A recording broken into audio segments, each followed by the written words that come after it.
sommes au courant de tout, et nous savons très bien ce que l'Ukraine a fait ici. Donc maintenant, la question est la suivante. Alors que l'Ukraine organise cette réunion au titre de l'article 4, ou que la Pologne convoque cette réunion au titre de l'article 4, pour discuter de la manière de réagir à cela, qui va se lever et dire la vérité. C'est la même chose, si vous vous souvenez, lorsque la Pologne a commencé à crier au sujet du missile qui a frappé la ferme polonaise. « Oh, les Russes nous ont attaqués ». Non. Tout le monde savait que c'était un missile ukrainien qui avait été délibérément dirigé vers la Pologne par les Ukrainiens. Tout le monde le savait parce qu'ils ont vu le missile décoller. Ils ont vu le point de visée radar se déplacer, le missile voler vers ce point de visée et y impacter. Tout le monde savait que l'Ukraine avait attaqué la Pologne. Ce n'était pas accidentel, c'était fait exprès. Et c'est pour ça que cela ne s'est pas reproduit, parce que l'Ukraine a été avertie. Ne recommencez pas. Est-ce que cela va se reproduire maintenant? Parce que je vous le dis tout de suite, nous savons très bien ce que les Ukrainiens ont fait. Nous savons. C'est juste que nous avons des plateformes de collecte qui opèrent dans la région, vous savez.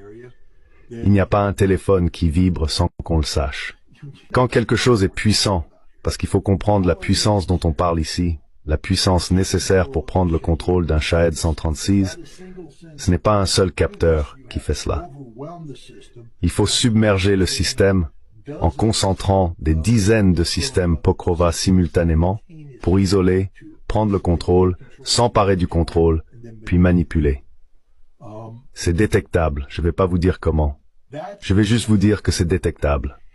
Et nous avons tout enregistré numériquement. Nous savons tout ce qui s'est passé. Nous connaissons les opérateurs qui l'ont fait. Nous connaissons les noms des opérateurs parce que nous les avons formés.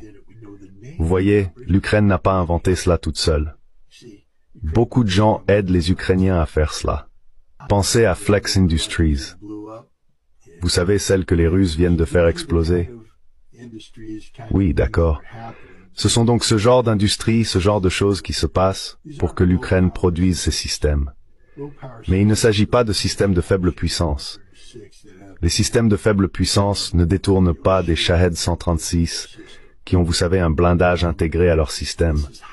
Là, on parle de systèmes de haute puissance, à haute énergie, opérant sur un large spectre, facilement détectables. Et nous savons que ce sont les Ukrainiens qui ont fait cela et qu'ils ont dirigé ces drones dans l'espace aérien polonais. C'est mon avis. Comment ça va évoluer, je ne sais pas. Mais je ne pense pas que les États-Unis, sachant ce qui s'est passé, vont rester là à jouer à ce jeu encore longtemps.